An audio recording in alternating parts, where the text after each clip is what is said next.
This podcast is brought to you by the IIEA, sharing ideas, shaping policy. Good afternoon, everybody. I'm delighted to welcome you to this IIEA event, EU Enlargement and the Western Balkans. And this event is part of the Institute's Future-Proofing Europe project, which is kindly supported by the Department of Foreign Affairs. And we're delighted to be joined today by Dr. Gordan Grlić Radman, Minister of Foreign and of European Affairs of Croatia, who has been very generous in taking time out to speak to us today. And Minister Grlić Radman will speak to us for approximately 20 minutes or so, and then we will go to question and answers with the audience. And for those joining online, you will be able to join the discussion using the Q&A function on Zoom, which will be on your screens. And please feel free to send your questions in throughout the presentation as they occur to you, and we will come to them once the Minister has finished his presentation. Just a reminder that today's presentation and the Q&A are both on the record. And please also feel free to join the discussion on Twitter using the handle at IIEA. I think we're all very conscious of the tectonic changes in the European security environment that have opened the way for rethinking of the EU enlargement project. The Western Balkan countries are immediate neighbours to the EU, and in this context, of course, their stability is of strategic importance. As their closest EU partner, Croatia strongly advocates for the European path of the Western Balkan countries and is committed to finding solutions to challenges in the accession processes, as they have shown. In this address, the Minister will tackle some of the focal challenges and questions on EU enlargement, as well as opportunities and possible ways forward. Now, let me formally introduce Minister. He is Minister of Foreign and European Affairs for the Republic of Croatia, a post he's held since July 2009. And to mention, additionally, Minister Radman is also President of the Danube Commission, which facilitates navigation and also cooperation between the Danube partner countries. Prior to his current position, he was Ambassador of the Republic of Croatia to Germany from 2017 to 2019, and to Hungary from 2012 to 2017. He has also held a number of high-level roles within the Ministry of Foreign Affairs, including head of the Central European Department and also Secretary General. And Minister Radman holds a PhD from the Faculty of Political Science at the University of Zagreb. And Minister, I was interested that the title of your dissertation in 2007 was Neutrality in the New European Security Architecture, which has possibly changed since then for Croatia, but is probably still relevant here in Ireland. But with that introduction, Minister, the floor is yours, and we welcome you very much to the IIEA.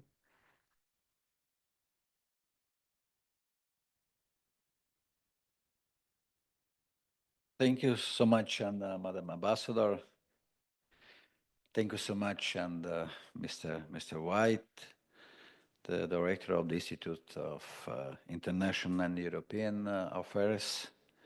Thank you for this invitation, and first of all, thank you for the kind reception and hospitality I had, and small talks we had already.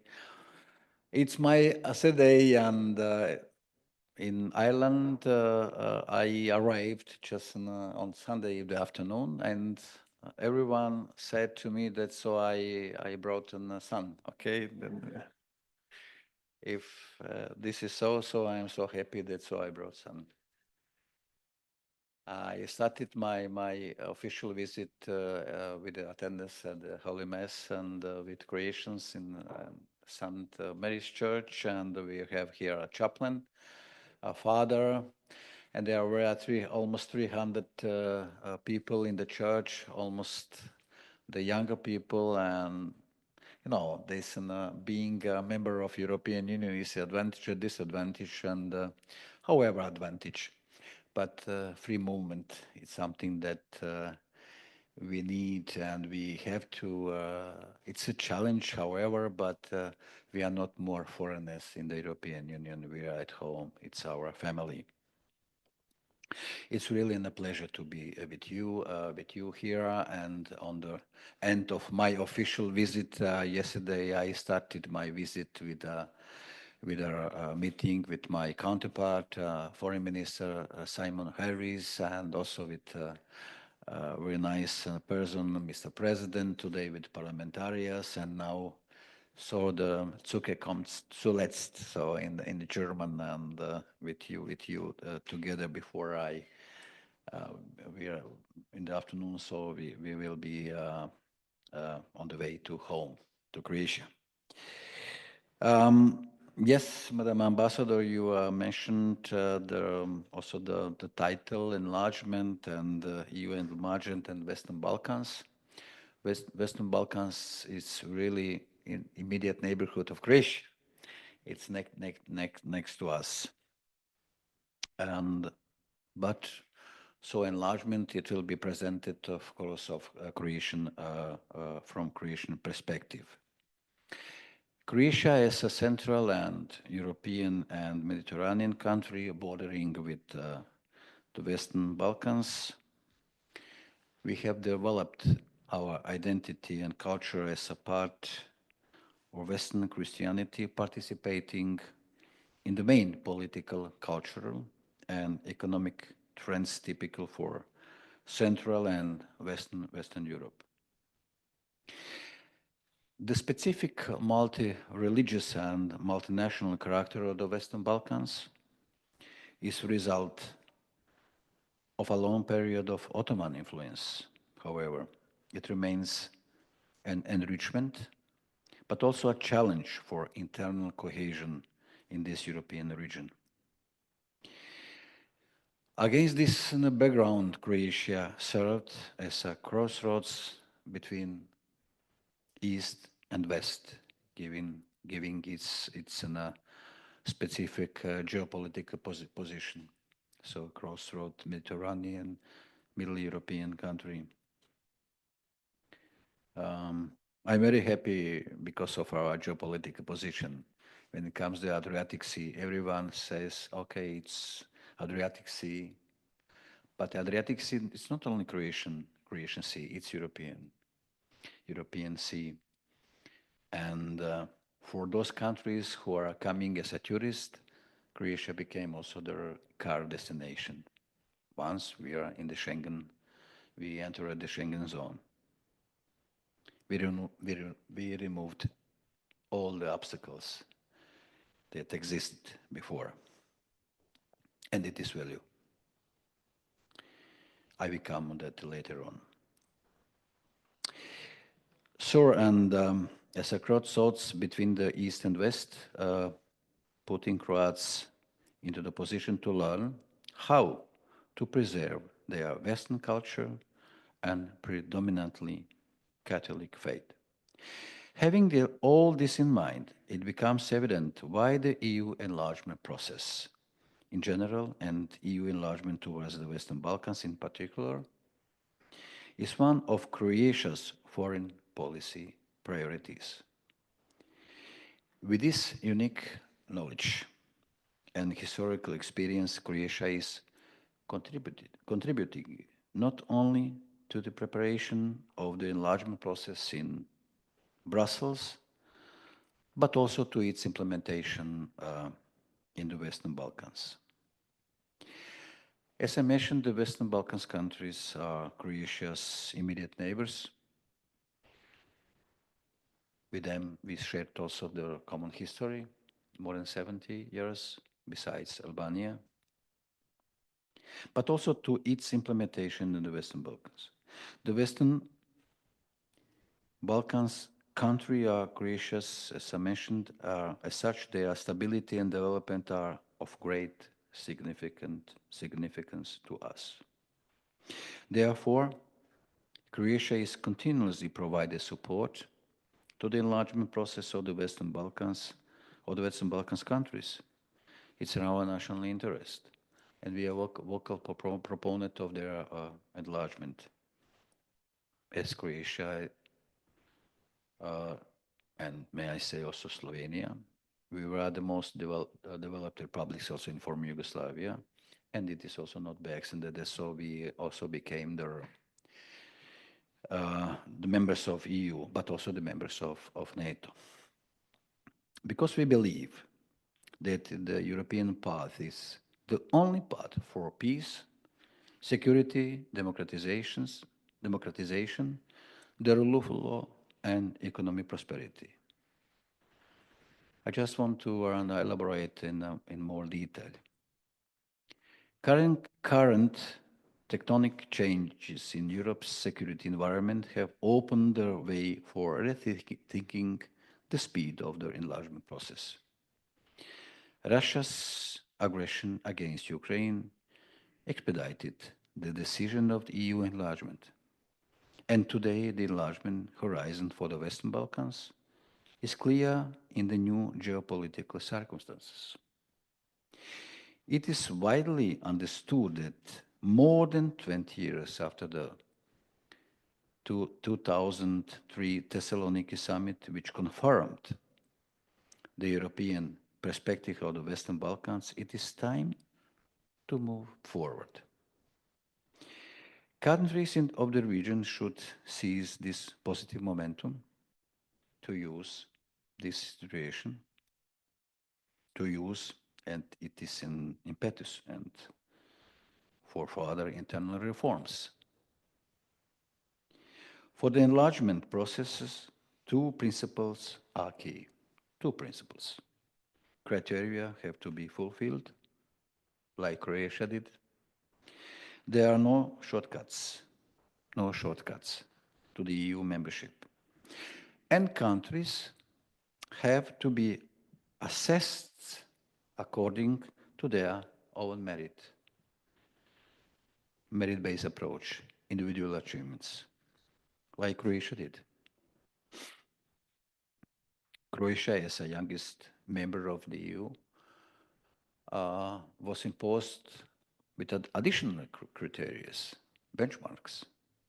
However, we did a hard work, but it did pay off when it comes to the reforms of society, of institutions. Now, Croatia has a stable, social stable, economically growing, and when it comes to our stability, our also reputation, Croatia can be really considered as a success story. The others said, not me. Croatia joined the EU in 2013, 1st July 2013, almost 12 years. And I strongly believe that we are a testament to the fact that enlargement is beneficial for both sides, for the candidate countries and for the EU and its member states. In 2013, I was in Budapest, and we celebrated that together with Hungarians, and with a beautiful concert we had on the Danube. So the ambassador is here, and probably he knows it, on 26th of June, 2013. The slogan was Horvátország üdvözli, Magyarország üdvözli, Horvátország köszöni. Ugye? That means that actually with this slogan, Hungarians greet Croatian accession, and we express our gratitude. That means that during the Hungarian EU presidency in the first half of 2011, we actually, thanks to the Hungarians, we finished our negotiation with the EU. Our accession process was a proof of the transformative power of the EU enlargement. At the end of the accession negotiation, Croatia was different than when it submitted its membership application When I say different, I mean now better. That is why Croatia always underlines criteria have to be fulfilled, reforms have to be implemented, and that there cannot be shortcuts to membership. Lowering of the bar would not bring transformation, which is the biggest asset of the process, and would undoubtedly negatively affect the acceptance of any new member states by EU citizens in current member states. The European project remains incomplete without the inclusion, however, of the Western Balkans, as well as of countries of the Eastern Europe, in our common area of peace and prosperity. Enlargement to the area of Western Balkans should be a priority for us, the EU, for two reasons. Firstly, fulfilling our promises. Enlargement is our unfinished business, our promise to be delivered. The EU has to honor its political commitments. This is important for our credibility. Secondly, harnessing transformative power experience teaches us that when enlargement is not the EU's top priority, when the EU and the EU member states are not interested in the process, the transformative power of the process does not work. To put it simply, the process loses its ability to motivate the countries for the necessary reforms. On the other hand, realistic prospects of accession combined with EU support energize reform and build momentum. However, we should not be lenient to the countries when it comes to fulfilling the criteria. We won't, but so for the other side, the countries of the Western Balkans should show concretely that so they are interested in the reforms.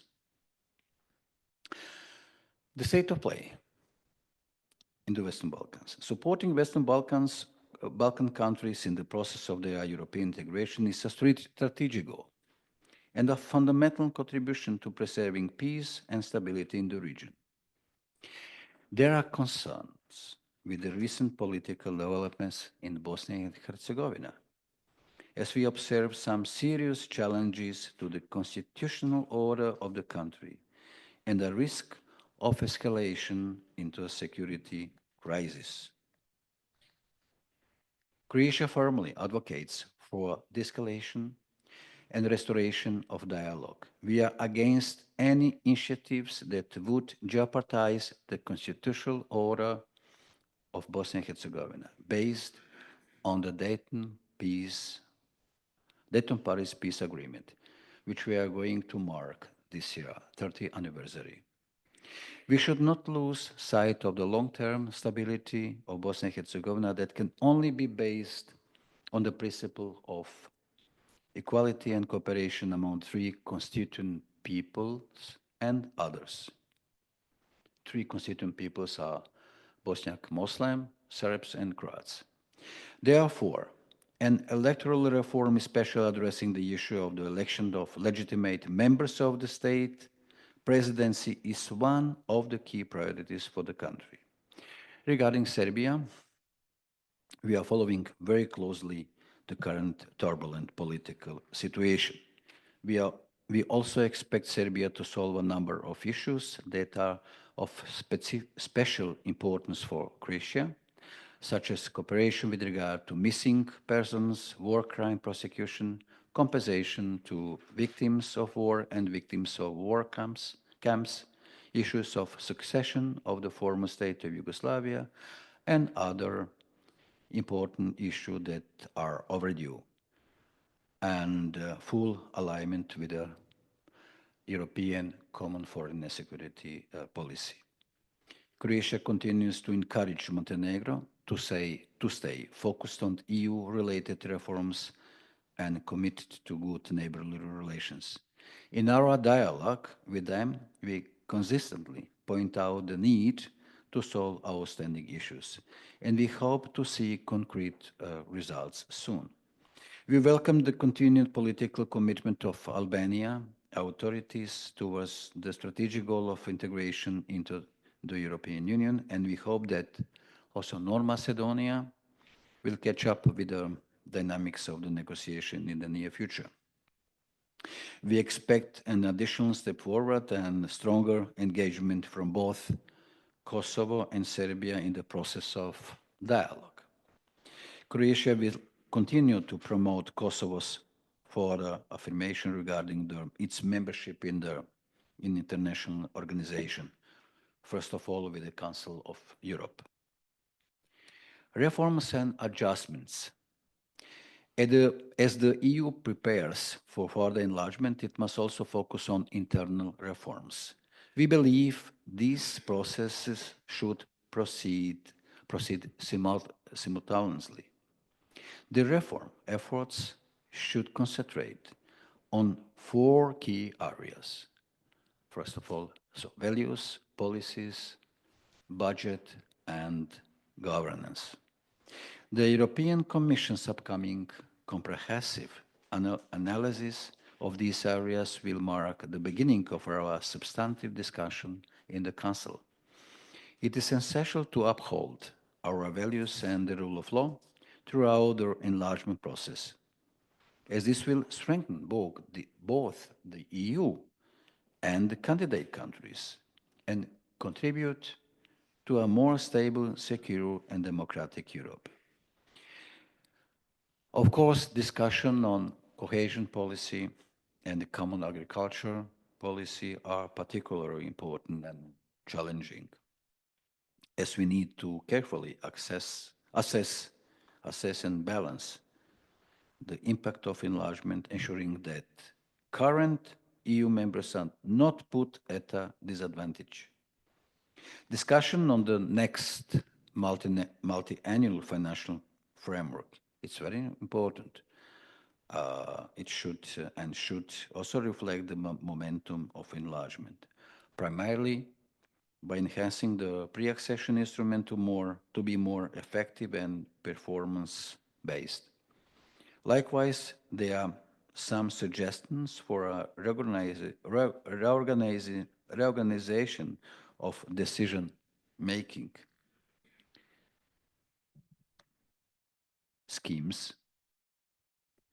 It is our strong belief that we need to maintain the unanimity voting system in foreign and security policy and in taxation. We are a small country. Current system protects the equality. Namely, this current system protects the equality of the member states, and it prevents the discrimination or marginalization of smaller member states. It avoids the outvoting in the matters of particular importance, and therefore it also avoids divisions which could potentially weaken the Union. At the same time, the use of qualified majority voting system does not guarantee that decisions will be taken faster or more easily. Therefore, fostering a common strategic and culture dialogue remains key in building our unity and resilience. We have a discussion probably at the very beginning in the councils, but on the end of the day, we come to a common conclusion. It's something that creates a responsibility in the European Union, that we have to act unanimously and with one voice. So to cherish the culture and not to be obsessed with in the written form of the making decision. Let me conclude. EU enlargement and the Western Balkans is central for the future of Europe. Therefore, we must work together to bridge divides, accelerate integration, and ensure that this region becomes a pillar of security, stability, and prosperity. A prosperous, democratic, and secure Western Balkans is not just in the interest of the region. It is in the interest of Europe as a whole. As for Croatia, we will continue to strongly support enlargement, since we firmly believe, from our own experience, that the European path is the right one. In parallel, we must not forget that the core principle of enlargement policy is to transform and prepare countries for EU membership. This transformative process must ensure consolidation of democracy and the rule of law in the candidate countries. We must not forget that the EU membership is a choice. All candidate countries are expected to demonstrate this strategic choice and show political will and commitment to the process. Bearing all this in mind, we should perceive and support the enlargement policy for what it has been: an overall success story, spreading the area of political stability and security, as well economic prosperity across the continent. I think so 20 minutes I was in 20 minutes and not cross the red lines. Yeah, not because of you. It was 20 minutes. Yeah, 22 minutes. I'm so sorry. Thank you so much. Thank you so much.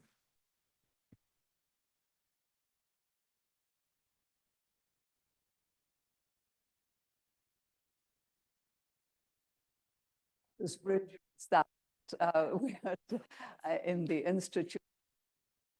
I think if you're more comfortable sitting down to take questions, which you have kindly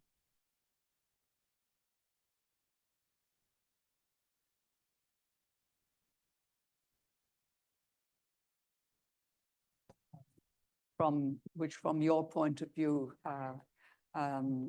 is extremely important. May I ask for questions from the floor, and we also will have questions online if anybody has a question to put at the moment. While we are waiting, Minister, may I put one from our point of view at the chair? Clearly, the European Union is very interested in enlargement. The geopolitical situation has made that very clear. But do you feel they're putting enough energy into enlargement for the Balkan countries? Are they distracted by the war in Ukraine and by the necessity to implement economic changes? Do you see that there is more that European existing members could do to bring along the Balkan member states? Could they put more personnel in to help the administration, to help with the changes necessary? Actually, it's in so the process which needs not only the readiness of European Union, but also the candidate countries. The candidate countries should show more readiness, more initiatives, and to show more interest in doing the reforms in respective countries. So, as I mentioned, we experienced, we have expertise. We know these countries because we shared common history, and we are ready, similar to Slovenians as well, so to share through our Center of Excellence, to share our experience with those countries, and of course to invest, of course, our energy, and not only Croatia or Slovenia or Hungary or all the others. You know, this is Western Balkans are surrounded by the EU members, surrounded by the NATO members, and it's a backyard of the European Union. had it not been the aggression against Ukraine or with other wars, this situation there accelerated a little bit on European Union to be more present in the Western Balkans. But we didn't know that such a scenario could happen, of course, in Ukraine. There are so many hotspots right now. And then also the new institutional cycle in the European Union. So although we are a composition of 27 countries and we issued a strategic compass, we are sometimes, could not prevent such a scenario who are coming to threat also our stability in the European Union. Probably we were in the European Union, we were more focused on ourselves, although we opened a lot of chapters. For example, we opened a chapter to be more present in our strategic south. It's Mediterranean countries, North Africa, not only in North Africa, in Africa as a whole. There are also the hotspots and critical situation, Sudan, Sahel, and so on. We have to be more present also in Indo-Pacific together in Indo-Pacific area. There are also our partners who share our values. But we are negatively surprised actually with this aggression against Ukraine. But no one, after the split of bipolar system, after the breakaway of bipolar system at the very beginning of 90s, end of the Cold War. So we expected that every country will respect international law. It's new era, and that the common values will be actually indicators how we can behave to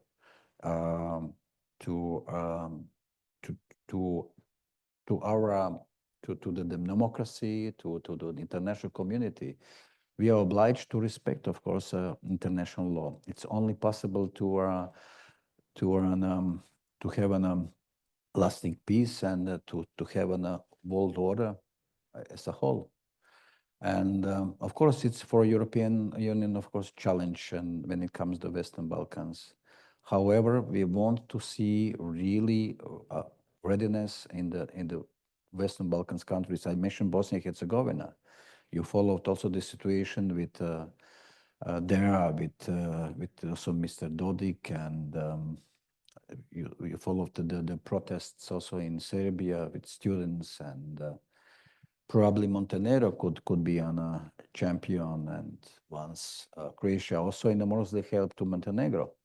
Firstly, and when it comes to NATO membership in 2017, and during the Croatian EU presidency in the first half 2020, we opened the last chapter, namely 8th chapter, competitiveness.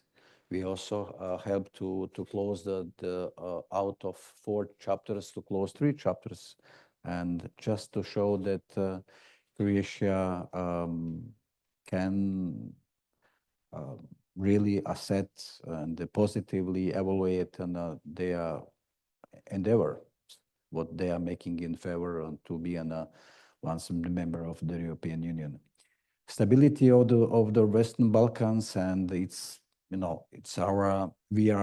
once we enter the Schengen zone, we are protecting not only national border but also the border of the European Union. Quite a big responsibility on our shoulder, on our side. It's quite a task. I think you answered one of the questions I had on are there specific lessons that other countries in the Balkans can learn from Croatia's accession process? But I think you gave us a good answer of what they could learn. Do I have anybody? Yes, Barry. Thank you so much, Minister, for being with us. My name is Barry Colf. I'm the Director of Research here. I have a question about EU institutional reform. Can you comment on what needs to happen in terms of the EU's institutions in advance of any enlargement to the Western Balkans? And equally, do you think the current treaty has what it takes to oversee further enlargement, or do we have to face up to the inevitable treaty change? Thanks. With the institution, as I understood you correctly. Yes. Change any of the mechanisms that are working in advance of enlargement. Yeah, I mentioned it but firstly in 2019, according to the French initiative, so that they changed this methodology. Could be actually nothing happened bad, for example, for that new methodology is something that could create a different approach. So merit-based approach was visible there, but positively you can speed up process if you have such as many chapters in one cluster. If the country is ready if the country reformed its society in such fields and chapters. Probably some countries were negatively surprised, however, but so the Montenegro also is a good example that they closed three chapters, and they can also close even more. They can be really in the champions in the Albania as well, and of course North Macedonia. And we would like also, of course, to assist and to help. No, regarding the institutions and the changes, I think the voting, for example, there are some countries who are in favor of their to introduce the qualified majority, and but I mentioned it that we can discuss it all the day if we disagree on the question. But so I do remember when I am the Foreign Ministry Affairs, I can say that on the end we come to the common conclusion, because we have to be aware of the solidarity of our values, and to come on a common ground when it comes the more important issues of existence of European Union. Otherwise, we will divide our European Union in such countries, in the blocks. I think it's a good message to the European solidarity and unity. Unity is something that it's values, unity, and so Croatia is a small country, however, but we never opposed something that we saw it is in the interest of the common society. Probably it was not at the moment interest of the Croatia, not of the national interest, but in the interest of the community. Okay, we were in favor to join some initiatives. It is always so. But if we are democratic countries, if you stick to rule of law, human rights, and everything what is naturally in connection with our democracies, I think so there are not necessity to change this voting system. So there are so many examples, there. For example, mathematically, 55% among 65. So there are so many methods how you can get a final decision, and not necessarily to introduce this majority. Yeah, exactly. MQA. Thank you, Minister. Is there anybody who have a lot of questions online, Minister? One from Jill Donoghue, who's our Deputy Director. How important are sub-regional ties, such as the trilateral format of the foreign ministers of Slovenia, Croatia, and Austria, in advancing the importance of enlargement to the Western Balkans on the Brussels agenda? I have a very good experience in this regard. And so when I became a foreign minister in 2019, so I just renewed this initiative already existing, but not regularly used. But not only with, so we had an trilateral meetings and cooperation with there's in Croatia, besides Croatia, Italy and Slovenia, and also the Croatia, Slovenia, and Austria. And so when it comes to Slovenia, Italy, and Croatia, they are some specific fields of common interest. The blue economy, so protecting the environment, and how to improve connectivity. So there are three main pillars of our cooperation.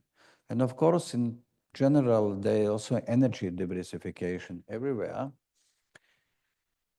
We haven't had predicted that Russian aggression. However, we had something, we knew that it is important to diversify energy. We are together with Poland, we are co-founder of 3Cs initiatives. And they are three pillars, the main pillars of cooperation. Could you imagine 10 years ago, we predicted that energy diversification will be the most important issue, digitalization, and how to improve interconnectivity and traffic connectivity, first of all. And there are 12 countries, 12 Eastern, Middle, and European countries, and now together with Greece, there is quite a big interest being in this group. It is not politically based approach. When I was ambassador to Berlin, I was asked, "Oh, Mr. Ambassador, is really something politically?" And so, no, it's just economically. And because we wanted with our improving those chapters to be quite close to the West European countries. It's also, to some extent, cohesion policy. And so Austria is the same. And I know that so next month, so we are going to organize in Slovenia a next trilateral meeting. But I would like also to mention trilateral meeting between the Bosnia and Herzegovina, Turkey, and Croatia as well. So we had on the margin of the Dubrovnik Forum last year. It's a common interest in the Bosnia and Herzegovina, our immediate neighbor, and we will have a trilateral meeting again in Antalya during the Antalya Forum next month. There is responsibilities of Turkey and Croatia. We had with Bosnia and Herzegovina only country, neighboring country, who had an G2G meeting on 20th of June 2023 with Bosnia and Herzegovina. That means how we show how it's important European perspective of Bosnia and Herzegovina, how it's important the stability of Bosnia and Herzegovina, institutional functionality of Bosnia and Herzegovina. And we invested a lot economically, financially, not only to the Croats, and there are projects in Bosnia and Herzegovina, but to all the three constituent peoples, and of course all the citizens. So not to mention that how is important that stability for us of Bosnia and Herzegovina. Thank you, Minister. Actually, Valerie Hughes has a question. What is Croatia doing to resist destabilization of Bosnia and Herzegovina? For example, the Republic of Srpska leader Dodik's recent assault on Bosnia and Herzegovina's constitutional order, and to support Dodik arrest. But you mentioned that you are working with Bosnia and Herzegovina. I mentioned it, we have to, just to reduce, we appeal to reduce tensions and to appeal the political leaders in Bosnia and Herzegovina to take on responsibility for the country, and everyone in Bosnia and Herzegovina should respect the constitution and political order. So no one is allowed to break it. And it is in the interest of Croatia. It is in the interest of the citizens of Bosnia and Herzegovina to have a stable Bosnia and Herzegovina. We don't want just to have the same scenario we had it in the very beginning of 90s. It was tragic.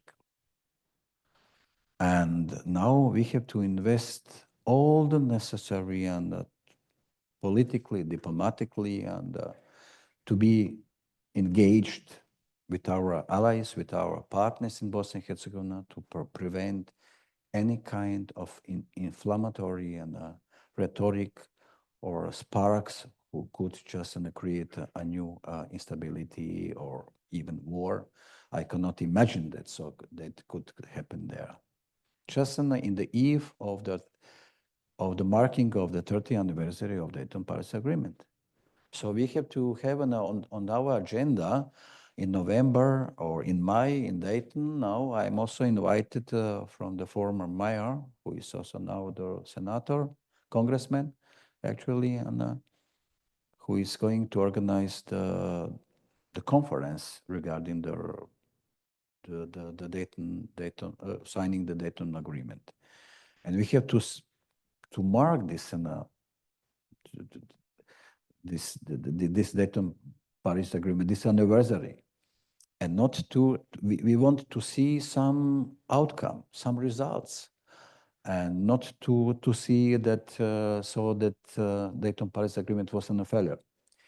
On the contrary, so that we have to be really engaged with our partners there in Bosnia and Herzegovina. The citizens of Bosnia and Herzegovina, they deserved a peace and stability there. And of course, there are opportunities to have a peace and stable Bosnia and Herzegovina. I recently visited Bosnia and Herzegovina, a big place of my father, where he was. It's a multinational. And so I see that the people, they want to have to live in peace. Yeah. So it's our responsibility to be more active there, to be more engaged. And when it comes to institution of European institutions, so we have to be there. We have to prevent any kind of the such activities, negative activities or tendency, neither separatism nor unitarianism or hegemonism. So, as I mentioned, so in my introductory speech, equality of the three constituent peoples. So the people should be the Croats, who are the least numerous, they have their right to exist. That means every identity should be respected, and everyone is happy if there is a mutual respect. So that it's everywhere. So in Ireland, in Croatia, in Germany. So it is something that we were born to live alone or to live together. But to live together is something to be learned, and otherwise, then it's a chaotic situation. Yeah, there is no other. Minister, I have a number of questions on Serbia, where what are from Ethnobag German, what are Croatia's thoughts and policies on possible EU membership for Serbia? As it seems, Serbian membership of the EU would serve to stabilize the Balkans long term. Obviously, one of the difficulties is the Serbian situation at the moment, and I think you challenged them recently with their views. They either have to look to the EU or look to Russia, but I think their policies at the moment are, for those looking on, are destabilizing because they have not implemented the sanctions, they have not condemned, as you say, the Russian invasion of Ukraine. What is your view on the outlook for Serbian EU membership? So we want to see Serbia as we are as other countries of the Western Balkans in the European Union, as I mentioned. So I think that the most of the Serbian population, citizens are pro-European, and it is now in the responsibility of the political leaders to follow these feelings or the pools of the citizens, and to find, of course, to find the ways how to reform institutions and how to fulfill just they have an agenda, and they became a candidate country, and Croatia will, of course, will support it if they fulfill all the criteria that are necessary. But first of all, I mentioned that is full alignment. There are the foreign policy in full alignment with the European foreign and security policy.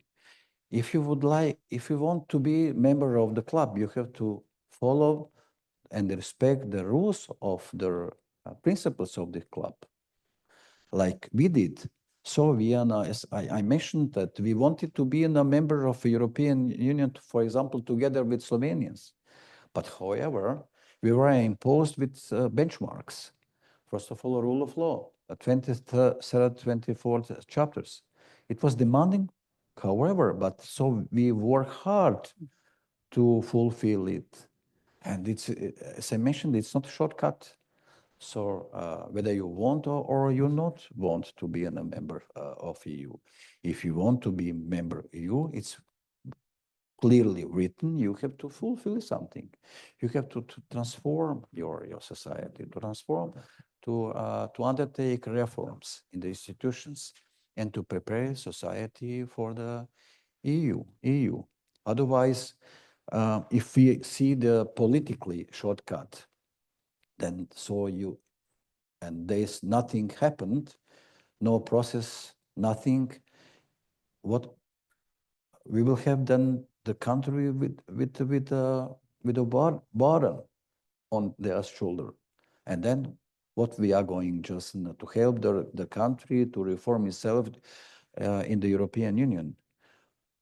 First of all, it's much easier to undertake reforms before they're entering the European Union, like Croatia did.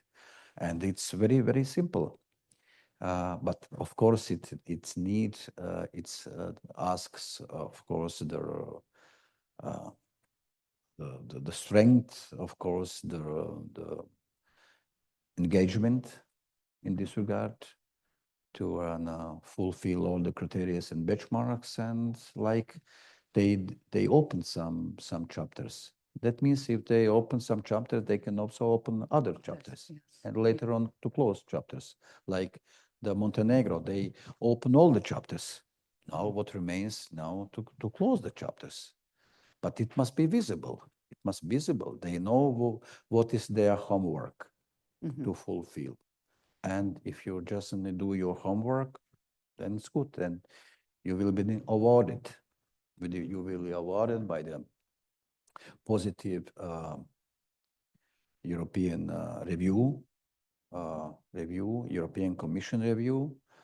And if the country is ready and is or not, if the country is fulfilled the necessary criteria or not. So it's not only up to the countries, it's up to the European Commission, which is its institution, which is following the realizing all the necessary and achievements. Okay. Thank you. Just a last question, because unfortunately we're running out of time and I won't get to all the questions. Former military officer, Brigadier General Ahern, who served in Croatia with the OSCE mission, he's wondering if former Yugoslav citizens displaced into non-EU neighboring countries during the military campaigns and who wish to return. Is that an impediment to moving ahead with with the EU membership? If citizens wish to return, is that causing any problem in the Balkan countries? The right of return of citizens? I don't know what specifically, what is actually who was the military? No, it was because he served in Croatia and was maybe conscious that there was a lot of displacement of peoples during the Balkan Wars. Yeah. Is that still an issue, or has that problem? It is, of course, according to for example, according to the Dayton Paris Agreement, all the refugees should be returned, or should be enabled to come back to their homes.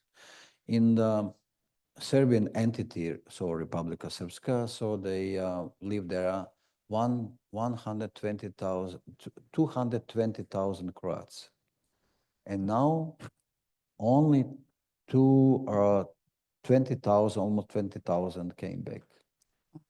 So that means either they don't feel that safe, or probably they are dispersed in United States, Europe, so on. Yes, unfortunately, we had the Croats there in Bosnia, in total, Bosnia and Herzegovina, 70.1%. Now the half of them. Yeah. Probably. Mm-hmm. Yeah. Yes. So everyone should be enabled to come, but it's the choice whether they want or they not want. But first of all, they have to have this feeling that so they are welcome there, and they are safe, that nothing will happen negatively to them.